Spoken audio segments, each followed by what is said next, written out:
ಇದು ಕೊಟ್ಟಾಗ ನಮಗೆ ಕಡಿಮೆ ಖರ್ಚಿರ್ತದೆ. ಆದಾಯ ಅಂತೇಳಿ ಅಂತಂದೆ ನಾನು ಆಗಲೇ, ಒಂದು ಗಡ್ಡೆಗೆ ಮಿನಿಮಮ್ಮು 250 300 ಕೆ ಜಿ ಗಂಟ ನಾವು ಏನು ಬೆಳೆ ಇಳುವರಿ ಮತ್ತು ನಾವೇನು ಗೊಬ್ಬರ ಮತ್ತು ಜೀವಾಮೃತ ಕೊಡ್ತಿರಲ್ಲ, ಆ ಕೊಟ್ಟಂಗೆಲ್ಲ ನಮಗೆ ಈ ಬಳ್ಳಿ ಒಂದು ನಮಗೆ 20 ಅಡಿಯಷ್ಟು ದೂರ ಹೋಗುತ್ತೆ. ಹೋದಾಗ ಏನಾಗ್ತದೆ, ಇಳುವರಿ ತುಂಬ ನಮಗೆ ಬರ್ತದೆ. ಅಂದರೆ ಇಳುವರಿ ಅಂತಂದಾಗ ನೀವು ಉದಾಹರಣೆ, ನಾನು ಇಲ್ಲಿ ಒಂದು ಬಳ್ಳಿನ ನಾನು ನಿಮ್ಗೆ ನೋಡ್ಸೋದಕ್ಕೆ ಇಷ್ಟಪಡ್ತೀನಿ.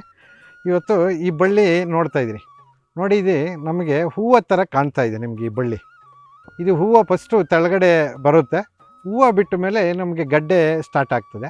ಅಂದರೆ ಪ್ರತಿ ಎಲೆಗೂ ಪ್ರತಿ ಗೆನ್ನಿಗೂ ಗಡ್ಡೆ ಸ್ಟಾರ್ಟ್ ಆಗ್ತದೆ. ಇದು ಪ್ರತಿ ಗೆನ್ನಿಗೂ ನಮ್ಮ ಗಡ್ಡೆ ಸ್ಟಾರ್ಟ್ ಆಗಿದಾಗ ನಮಗೆ ಇಳುವರಿ ಅನ್ನೋದು ನಮಗೆ ತುಂಬ ಬರ್ತದೆ. ಇದು ಅಂದರೆ ನಾವು ಹೇಳ್ತಿದ್ವಿ ಆಗಲೇ 2 K G 3 K G 5 K G ಅಂದಾಗ ನಮ್ಗೆ ತುಂಬ ಇಳುವರಿನೂ ಆಗ್ತದೆ. ನಮಗೇನಾಗಿದೆ ಅಂತಂದರೆ ಕೇರಳ ಮತ್ತು ತಮಿಳ್ನಾಡು ಭಾಳಷ್ಟು ಬೇಡಿಕೆ, ಆದರೆ ಅವ್ರಿಗೆ ಸೈಜ್ ಗಡ್ಡೆ ಕೇಳ್ತಾ ಇದ್ದಾರೆ. ಅಂದರೆ ಅವ್ರಿಗೆ 1 K G 1.5 K G 2 K G ನಮಗೆ ಗಡ್ಡೆ ಬೇಕಾಗ್ತದೆ, ದಪ್ಪದ ಗಡ್ಡೆ ಅಂತ. ನನಗೆ ಹೈಯೆಸ್ಟು ದಪ್ಪ ಇರ್ತಕ್ಕಂಥ ಗಡ್ಡೆ ಕೇರಳ ಮತ್ತು ತಮಿಳ್ನಾಡಿಗೆ ಜಾಸ್ತಿ ಹೋಗ್ತಾ ಇರ್ತಕ್ಕಂಥದ್ದು. ಇನ್ನು ಉಳಿದೇ ನಮ್ಮ ಕರ್ನಾಟಕ ಇರ್ಬೋದು, ಆಂಧ್ರ ಇರ್ಬೋದು, ಮತ್ತು ಬಾಂಬೆ, ಮಹಾರಾಷ್ಟ್ರ, ಇವೆಲ್ಲನೂ ನಮಗೆ ಒಂದು 300-350 ಗ್ರಾಮು ಗಡ್ಡೆನ ನಾವು ಆ ಕಡೆ ಬೇಡಿಕೆ ಇದೆ, ನಾನು ಆ ಕಡೆಗೆ ಕಳಿಸ್ಕೊಡ್ತಾಯಿದ್ದೀನಿ. ಹಾಗಾಗಿ ಇದು ನಮಗೆ ಕಡಿಮೆ ಖರ್ಚಿನಲ್ಲಿ ಹೆಚ್ಚಿನ ಆದಾಯ. ಅಂದರೆ ಇವತ್ತು ನಮಗೆ ಆಯುಸ್ಸು ಕೂಡ ಹೆಚ್ಚಿನ ಪ್ರಮಾಣದಲ್ಲಿ ಬರ್ತದೆ ಅನ್ನೋದಕ್ಕೆ ಉದಾಹರಣೆ ಇದು.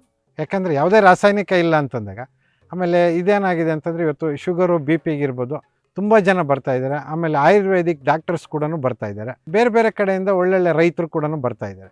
ಹಾಗಾಗಿ ನಮಗೆ ಇದು ಭಾಳ ಬೇಡಿಕೆ ಇರತಕ್ಕಂಥ ಏರ್ ಪೊಟ್ಯಾಟೊ ಅಥವಾ ಬಳ್ಳಿ ಆಲೂಗಡ್ಡೆ. ಸರಿ, ಇದು ಏನಾಗ್ತದೆ ಅಂದರೆ, ನಮ್ಮ ಭೂಮಿಯಲ್ಲಿ ಬೆಳೆಯುವಂಥದ್ದು ಆಲೂಗಡ್ಡೆ ಏನು ಮಾಡ್ತಾಯಿದ್ದೀರಿ ಅಂತಂದರೆ, ಅದನ್ನ ಬಿತ್ತನೆ ಮಾಡಲಿಕ್ಕೆ ನಾವು ಕಣ್ಣು ರೂಪದಲ್ಲಿ ನೋಡ್ತೀರಿ. ಒಂದು ಗಡ್ಡೆಗೆ 2 ಕಣ್ಣು 3 ಕಣ್ಣು ಬಂದಿದ್ರೆ ನಾವು ಅದನ್ನು ಕಟ್ ಮಾಡಿ ನಾವು ಅದನ್ನು ರೂಪ ಮಾಡ್ತೀವಿ, ಬಿತ್ತನೆ ಮಾಡ್ತೀವಿ. ಆದರೆ ಈ ಬಳ್ಳಿಗೆ ಆಲೂಗಡ್ಡೆ ಏನಾಗ್ತಾಯಿದೆ, ಆ ಥರದ ಕಟ್ ಮಾಡಬಾರ್ದು.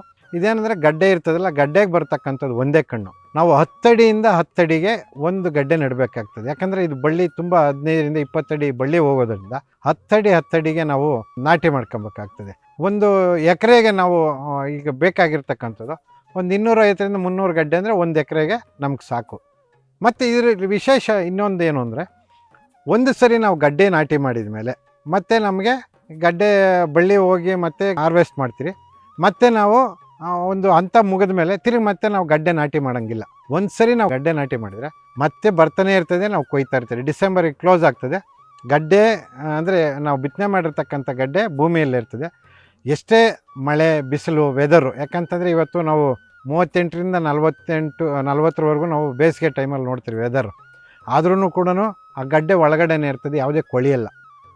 ಮತ್ತು ನಮಗೆ ಮುಂಗಾರು ಸ್ಟಾರ್ಟ್ ಆಗ್ತದೆ ಅಂತಾರಲ್ಲ, ಮೊಳಕೆ ಅದೇ ಬರುತ್ತೆ. ಒಂದು ಸರಿ ನಾಟಿ ಮಾಡಿದ್ರೆ ಇದು ಪ್ರತಿ ವರ್ಷ ಕೂಡ ಬರ್ತಾನೆ ಇರ್ತದೆ.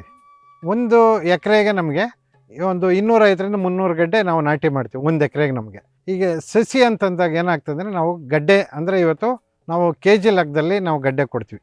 ಯಾಕಂತಂದರೆ ಇದು ವಾರ್ಷಿಕ ಬೆಳೆ ಇರೋದ್ರಿಂದ ಇದು ನಾವು ಯಾವಾಗಂದರೆ ಅವಾಗ ಬಿತ್ತನೆ ಮಾಡಿದರೆ ಬರೋಲ್ಲ. ಮುಂಗಾರಿಂದ ಹಿಂಗಾರು ಅಂದರೆ ಇವತ್ತು ನಾವು ಫೆಬ್ರವರಿ ಮಾರ್ಚಲ್ಲಿ ಬಿತ್ತನೆ ಮಾಡ್ಕೊಂಬಿಟ್ರೆ ನಮಗೆ ಅಂದರೆ ಮುಂಗಾರು ಸ್ಟಾರ್ಟ್ ಆಗ್ತದಲ್ಲ, ಆಗ ಸೀಸನ್ ಬರುತ್ತದೆ. ಇವತ್ತು ನಾವೇನು ಮಾಡಿದ್ದೀವಿ ಅಂತಂದರೆ, ಇವತ್ತು ಒಂದು ಗಡ್ಡೆ ಅಂದರೆ ಇವತ್ತು 1 ಕೆ ಜಿ ಲೆಕ್ಕ ನಾವು ಮಾರಾಟ ಮಾಡ್ತಾಯಿದ್ದೀವಿ. ಇವತ್ತು ನಮಗೆ 1 ಕೆ ಜಿ 300 ರೂಪಾಯಿ ನಾನು ಮಾರ್ಕೆಟಿಂಗ್ ಮಾಡ್ತಾಯಿದ್ದೀನಿ. ಅಂದರೆ ಇವತ್ತು ಬೇರೆ ರಾಜ್ಯಗಳು ಬಂದಾಗ ತುಂಬ ನಮಗೆ ಖರ್ಚು ಜಾಸ್ತಿ ಬರ್ತದೆ. ಸರ್ ನಾವು 500 ರೂಪಾಯಿ ಕೂಡ ಕೆ ಜಿಗೆ ಕೊಡ್ತೀವಿ ಅಂತಂದರು. ಬೇಡ ಸರ್, 500 ರೂಪಾಯಿ ಬೇಡ, ಒಂದು 300 ರೂಪಾಯಿ ಅಂತ ನಿಗದಿ ಮಾಡಿ ನಾವು 300 ರೂಪಾಯಿ ಥರ ಇದನ್ನು ಮಾರ್ಕೆಟಿಂಗ್ ಮಾಡ್ತಾಯಿದ್ವಿ 1 ಕೆ ಜಿ. ಸರ್ ನಮ್ಮದು ಕೋಲಾರ ಚಿಕ್ಕಬಳ್ಳಾಪುರ 2 ಜಿಲ್ಲೆಗಳಿಗೂ ತುಂಬ ನೀರಾವರಿಗೆ ತೊಂದರೆ ಇದೆ. ಯಾಕಂದರೆ ಇಲ್ಲಿ ನಮ್ಮ ಭಾಗದಲ್ಲಿ ಯಾವುದೇ ನದಿ ನಾಲೆಗಳಿಲ್ಲ. ಇಲ್ಲಿ ಇರ್ತಕ್ಕಂಥದ್ದು ನಮಗೆ ಕೆರೆ ಕುಂಟೆಗಳು, ಆಮೇಲೆ ಮಳೆ ಕೂಡ ಅತಿ ಕಡಿಮೆ ಆಗಿರ್ತಕ್ಕಂಥ ಪ್ರದೇಶ ನಮ್ಮದು. ಬರಡು ಭೂಮಿ ಅಂದರೆ ಮಳೆ ಆಗ್ತಾಯಿಲ್ಲ. ಅಂದರೆ ಇವತ್ತು ಮಳೆ ಅಂತಂದಾಗ ನಮಗೆ ಕೆರೆಗಳಲ್ಲ ಸರ್, ಕುಂಟೆಗಳೇ ತುಂಬುವಂಥ ಪರಿಸ್ಥಿತಿ ಇಲ್ಲ. ಈಗೇನೆಂದರೆ ಸಾಧಾರಣ ಲೈಟಾಗಿ ಮಳೆ ಬಿಟ್ಟರೆ ಅದು ನೀರು ಕೂಡ ಹರಿಯಲ್ಲ. ಇವತ್ತು ಆ ಪರಿಸ್ಥಿತಿಯಲ್ಲಿದ್ದೀವಿ. ಹಾಗಾಗಿ ಇವತ್ತು ನಮಗೆ ಬೋರ್ವೆಲ್ಲಲ್ಲಿ ಇವತ್ತು 1500ರಿಂದ 1800 ಅಡಿಯಷ್ಟು ನಾವು ಬೋರ್ವೆಲ್ಲನ್ನು ಕೊರಿತಾ ಇದ್ವಿ. ಅದರಲ್ಲಿ ನಮ್ಮ ಹಣೆ ಬರ ಅದೃಷ್ಟ ಅಂತ ಹೇಳ್ತಾರಲ್ಲ, ಆ ಥರ ಇವತ್ತು ನಮ್ಮ ಬೋರ್ವೆಲ್ಲಲ್ಲಿ ಒಂದು 10 ಬೋರ್ವೆಲ್ ಹಾಕಿದರೆ ಅದರಲ್ಲಿ ಒಂದು 2 ಬೋರ್ವೆಲ್ಲಲ್ಲಿ ನೀರು ಸಿಗ್ಬೋದು. ಅದು ಸಿಕ್ಕಿರ್ತಕ್ಕಂಥದ್ದು ಕೂಡ 1600 ಅಡಿ 1700 ಅಡಿ ಡೀಪಲ್ಲಿ ನಮಗೆ ನೀರು ಸಿಗ್ತದೆ.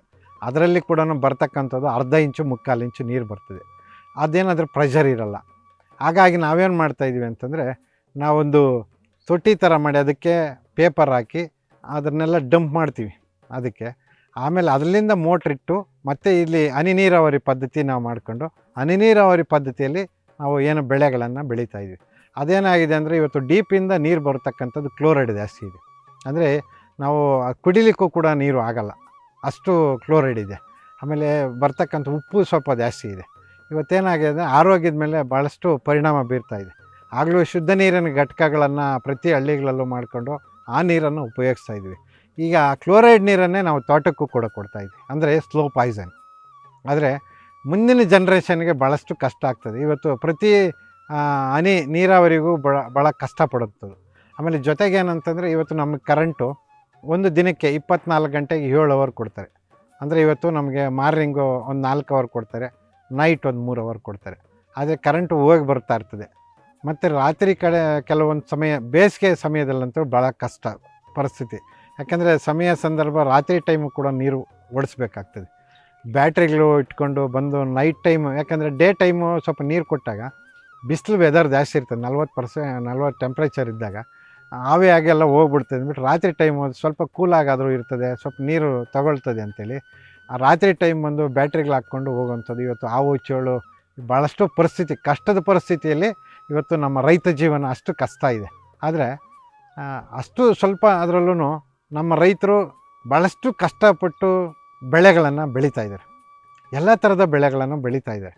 ಆದರೆ ಆ ಬೆಳೆಗಳಿಗೆ ಸೂಕ್ತವಾದ ಬೆಂಬಲ ಬೆಲೆ ಇಲ್ಲ. ಯಾಕಂತಂದರೆ ಬೆಳೆ ಚೆನ್ನಾಗಾಯಿತು ಅಂತೇಳಿ ಪಾಪ ರೈತರು ಲಕ್ಷಾಂತರ ರೂಪಾಯಿ ಬಂಡವಾಳ ಹಾಕಿ ಬೆಳೆದ್ರೆ ಅದು ರೇಟು ಭಾಳಷ್ಟು ಕಡಿಮೆ ಆಗಿರ್ತದೆ.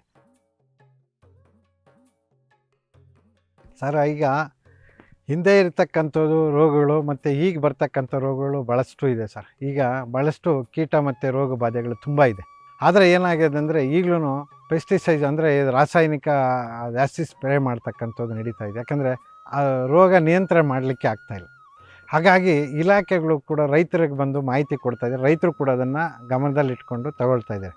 ಇವತ್ತು ಹೆಚ್ಚು ಒಂದು ಸ್ವಲ್ಪ ರಾಸಾಯನಿಕ ಸ್ಪ್ರೇಗಳ ಬಳಸದೇ ಸ್ವಲ್ಪ ಆದಷ್ಟು ಕಡಿಮೆ ಆಗಲಿ ಅಂತೇಳಿ ಈಗಲಾಗಲೇ ಹೇಳಿದೆ, ನೀರು ಮಜ್ಜಿಗೆ ಉಪಯೋಗಿಸುವಂಥದ್ದು ಇರ್ಬೋದು, ಮತ್ತು ಜೀವಾಮೃತ ಕೊಡುವಂಥದ್ದು ಇರ್ಬೋದು, ಮತ್ತು ಇನ್ನೇನು ಗಂಜಲ ಅಥವಾ ಬೇವಿನ ಎಣ್ಣೆ ಈ ಥರದ ದ್ರವರೂಪಗಳಲ್ಲಿ ಏನು ಬರ್ತಾಯಿದೆ ಅದನ್ನು ತಗೊಂಡು ಸಿಂಪಡಣೆ ಮಾಡಿ ಆದಷ್ಟು ನಾವು ರಾಸಾಯನಿಕ ಮುಕ್ತ ಮಾಡಬೇಕು ಅಂಥೇಳಿ ಈಗ ಎಲ್ಲ ರೈತರು ಅದನ್ನೇ ಉಪಯೋಗಿಸ್ಕೊಂಡು ಇವಾಗ ಬೆಳೆಗಳನ್ನು ಬೆಳೆಯುವಂಥದ್ದು ಪ್ರಯತ್ನ ನಡೀತಾ ಇದೆ ಸರ್. ಕಾರ್ಮಿಕರು ನಾವು ಯಾವುದೇ ಕೃಷಿ ಮಾಡಬೇಕಾದಾಗ ನಾವು ಬೆಳೆ ಇಡುವಂಥ ಸಂದರ್ಭದಲ್ಲಿ ಕಾರ್ಮಿಕರು ನಮಗೆ ಬೇಕು.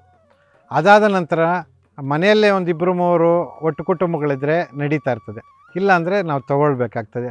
ಮತ್ತು ಜೊತೆಯಲ್ಲಿ ನಮಗೆ ಕಳೆ ನಿರ್ವಹಣೆ ಮಾಡಬೇಕಾದ್ರೆ ಕಾರ್ಮಿಕರು ಬೇಕಾಗ್ತದೆ. ಮತ್ತು ಬೆಳೆ ಹಾರ್ವೆಸ್ಟಿಂಗ್ ಮಾಡಬೇಕಾದಾಗೂ ನಮಗೆ ಕಾರ್ಮಿಕರು ಬೇಕಾಗ್ತದೆ ಸರ್. ನಮಗೆ ಇದು ಬಳ್ಳಿ ಆಲೂಗಡ್ಡೆ ನಾವು ಬಿತ್ತನೆ ಮಾಡಬೇಕಂದ್ರೆ 10 ಅಡಿಯಿಂದ 10 ಅಡಿಗೆ ಒಂದು ಗಡ್ಡೆಯಿಂದ ಒಂದು ಗಡ್ಡೆಗೆ 10 ಅಡಿ ಬೇಕು ಸರ್. ನಮಗೆ ಅಷ್ಟು ಸ್ಪೇಸ್ ಬೇಕು. ಯಾಕಂದರೆ ಬಳ್ಳಿ ತುಂಬ ಒಂದು 15ರಿಂದ 20 ಅಡಿ ಬಳ್ಳಿ ಹೋಗೋದ್ರಿಂದ ನಮಗೆ ಸ್ಪೇಸ್ ಜಾಸ್ತಿ ಕೊಡಬೇಕಾಗ್ತದೆ. 10 ಅಡಿಯಿಂದ 10 ಅಡಿಗೆ ಒಂದು ಗಡ್ಡೆ ನಾಟಿ ಮಾಡಬೇಕಾಗ್ತದೆ ಸರ್. ಇದು ಬಳ್ಳಿ ಆಲೂಗಡ್ಡೆಗೆ ನೀವು ಯಾವುದೇ ವಾತಾವರಣ ಇರಲಿ ಅಂತ ತೊಂದರೆ ಇಲ್ಲ, ಅಥವಾ ಭೂಮಿ ನಮಗೆ ಬ್ಲ್ಯಾಕ್ ಸಾಯಿಲ್ ಇದ್ದರೂ ಓಕೆ, ಮತ್ತು ಏನು ಕೆಂಪು ಸಾಯಿಲ್ ಇದ್ದರೂ ಓಕೆ, ತೊಂದರೆ ಇಲ್ಲ ಸರ್. ಎಲ್ಲ ವೆದರ್ಗೂ ಅಡ್ಜಸ್ಟ್ ಆಗ್ತದೆ. ಆದರೆ ವಾರ್ಷಿಕ ಬೆಳೆ ಅಷ್ಟೇ, ಅದು ಮುಂಗಾರುವಿಂದ ಹಿಂಗಾರು, ಯಾವುದೇ ವೆದರ್ ಇದ್ದರೂ ತೊಂದರೆ ಇಲ್ಲ, ಯಾವುದೇ ಭೂಮಿ ಇದ್ದರೂ ತೊಂದರೆ ಇಲ್ಲ ಸರ್. ನಾವು ಇದಕ್ಕೆ ಒಂದು 10ರಿಂದ 12 ದಿನ ಒಂದು ಸರಿ ಕಟಾವು ಮಾಡ್ತೀವಿ. ಅಂದರೆ ಕೆಲವೊಂದು ರಾಜ್ಯಗಳಲ್ಲಿ 250ರಿಂದ 300 ಗ್ರಾಮ್ ಅಂತಂದಾಗ ಸಣ್ಣ ಗಡ್ಡೆನ ನಾವು ಕಟಾವು ಮಾಡ್ತೀವಿ. ತಮಿಳುನಾಡು, ಕೇರಳ ಸ್ವಲ್ಪ ಸೈಜ್ ದಪ್ಪ ಕೇಳ್ತಾರೆ. ಹಾಗಾಗಿ ಅವ್ರಿಗೆ ಸ್ವಲ್ಪ ದಪ್ಪ ಗಡ್ಡೆ ಆಗೋವ್ರಿಗೆ ವೆಯ್ಟ್ ಮಾಡಿ ಅದನ್ನು ನಾವು ಒಂದು 20-25 ದಿನ ಬಿಟ್ಟು ಕಟಾವು ಮಾಡ್ತೀವಿ. ಇವತ್ತು ನಮ್ಮ ತೋಟದಲ್ಲಿ ನಾನು ಬಳ್ಳಿ ಆಲೂಗಡ್ಡೆ ಬೆಳಿಬೇಕಾದ್ರೆ ಇದಕ್ಕೆ ಸಪೋರ್ಟಿಂಗ್ ಬೇಕು. ಅಂದರೆ ಇದು ಬಳ್ಳಿ ಹೋಗಲಿಕ್ಕೆ ಯಾವುದನ್ನು ಒಂದು ಆಧಾರ ಬೇಕು. ಹಾಗಾಗಿ ನಾನೇನು ಮಾಡಿದ್ದೀನಿ, ನಮ್ಮ ದ್ರಾಕ್ಷಿ ತೋಟದಲ್ಲೇ ಕೂಡ ಈಗ ಚಪ್ಪರಕ್ಕೆ ಇದನ್ನು ಮಾಡಿದ್ದೀನಿ. ಇವತ್ತು ನಾವು ಈ ತೋಟ ಮಾಡಬೇಕಂದ್ರೆ ಮೂಲ ಬಂದು ನಮಗೆ ಕೂಚ ಬೇಕು. ಇದು 12 ಅಡಿ ಹೈಟು ಕೂಚ ಇರ್ತದೆ.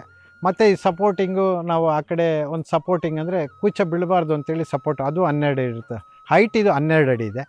ಇದಕ್ಕೆ ನಾವು ತಂತಿ ಮಾಡಿದ್ದೀವಿ. ಅಂದರೆ ಇವತ್ತು ತಂತಿ ಸ್ಟ್ರೆಂತ್ ಆಗಿರಬೇಕು ನಾವು ಯಾವುದೇ ಬೆಳೆ ಬೆಳಿಬೇಕಾದಾಗ ಕೂಡ. ಹಾಗಾಗಿ ನಾವೇನು ಮಾಡಿದ್ವಿ, ತಂತಿ ಹಾಕಿದ್ವಿ. ಈ ದ್ರಾಕ್ಷಿ ಚಪ್ಪರಕ್ಕೆ ಬಳ್ಳಿ ಆಲೂಗಡ್ಡೆನ ನಾವು ಮಾಡಿದ್ವಿ. ಅಂದರೆ ಇದಕ್ಕೆ ಬಳ್ಳಿ ಹೋಗೋದಕ್ಕೆ ಭಾಳಷ್ಟು ಹೆಲ್ಪಿಂಗ್ ಇರ್ತದೆ ಮತ್ತು ಸಪೋರ್ಟಿಂಗ್ ಆಗಿರ್ತದೆ. ಮತ್ತು ಯಾವುದೇ ಕಾರಣಕ್ಕೂ ಗಡ್ಡೆ ಕೆಳಗಡೆ ಬಿಡಲ್ಲ, ಬಳ್ಳಿ ಮೇಲೆ ಇರ್ತದೆ. ಹಾಗಾಗಿ ಯಾವುದಕ್ಕೂ ತೊಂದರೆ ಇಲ್ಲ. ನಮಗೆ ಇಳುವರಿ ಹೆಚ್ಚಾಗಿ ಹೋಗಲಿಕ್ಕೆ, ಯಾಕಂದರೆ ಇದು 15ರಿಂದ 20 ಅಡಿ ಹೋಗೋದಕ್ಕೆ ಒಂದು ಸಪೋರ್ಟಿಂಗ್ ಚೆನ್ನಾಗಿರ್ತದಲ್ಲ, ಹಾಗಾಗಿ ನಾನು ಈ ಬಳ್ಳಿ ಬಟಾಟೆನ ಏನು ದ್ರಾಕ್ಷಿ ಚಪ್ಪರದಲ್ಲೇ ಮಾಡ್ಕೊಂಡು.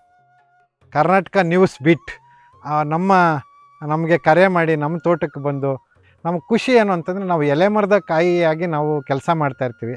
ಹಾಗಾಗಿ ನೀವು ಬಂದು ನಮ್ಮನ್ನು ಮಾತಾಡಿಸಿ ನಮ್ಮ ಕಷ್ಟ ಸುಖ, ರೈತರ ಬಗ್ಗೆ, ಆಮೇಲೆ ರೈತರ ಬೆಳೆಗಳು ಇದೆಲ್ಲ ನಾವು ನೋಡಿದಾಗ ಖುಷಿ ಆಗ್ತದೆ. ಯಾಕಂತಂದರೆ ನಾವು ತೋಟದಲ್ಲಿ ಕೆಲಸ ಮಾಡ್ಕೊಂಡಿರ್ತಕ್ಕಂಥವ್ರು ಇವತ್ತು ನಾವು ಬೆಳೆದಿರ್ತಕ್ಕಂಥ ಬೆಳೆನ ಲಕ್ಷಾಂತರ ಜನಕ್ಕೆ ವೀಕ್ಷಣೆ ಮಾಡೋದಕ್ಕೆ ನೀವು ಅವಕಾಶ ಮಾಡಿಕೊಡ್ತಾಯಿದ್ದೀರಿ. ಆಮೇಲೆ ಜೊತೆಗೆ ನೀವು ಬೆಳೆಗಳನ್ನು ವೀಕ್ಷಣೆ ಮಾಡ್ತಕ್ಕಂಥ ತುಂಬ ರೈತರು ಮಾಹಿತಿಗಳನ್ನು ನಮಗೆ ಫೋನ್ ಮಾಡಿ ಕೇಳ್ತಾರೆ ಅಥವಾ ನಮ್ಮ ತೋಟಕ್ಕೆ ಬರ್ತಾರೆ. ಹಾಗಾಗಿ ನಿಮ್ಮ ಕರ್ನಾಟಕ ನ್ಯೂಸ್ ಬೀಟ್ಗೆ ನನ್ನ ತುಂಬ ಹೃದಯದ ಧನ್ಯವಾದಗಳನ್ನು ನಾನು ಅರ್ಪಿಸ್ತಾ ಇದ್ದೀನಿ. ಕೃಷಿ ಮತ್ತು ನಿಖರ ಹಾಗೂ ಉಪಯುಕ್ತ ಮಾಹಿತಿಗಾಗಿ ಹಾಗೂ ವೈಜ್ಞಾನಿಕ ಮತ್ತು ನೂತನ ತಂತ್ರಜ್ಞಾನದ ಸಲಹೆಗಳಿಗಾಗಿ ನಮ್ಮ ಚಾನೆಲ್ಗೆ ಸಬ್ಸ್ಕ್ರೈಬ್ ಮಾಡಿ. ಕೃಷಿಗೆ ಸಂಬಂಧಿಸಿದ ಹೊಸ ಐಡಿಯಾಗಳಿಗಾಗಿ ಮತ್ತು ಅಪ್ಡೇಟ್ಗಳಿಗಾಗಿ ನಮ್ಮ ಇನ್ಸ್ಟಾಗ್ರಾಮ್ ಮತ್ತು ಫೇಸ್ಬುಕ್ ಪೇಜ್ಗಳನ್ನು ಫಾಲೋ ಮಾಡಿ.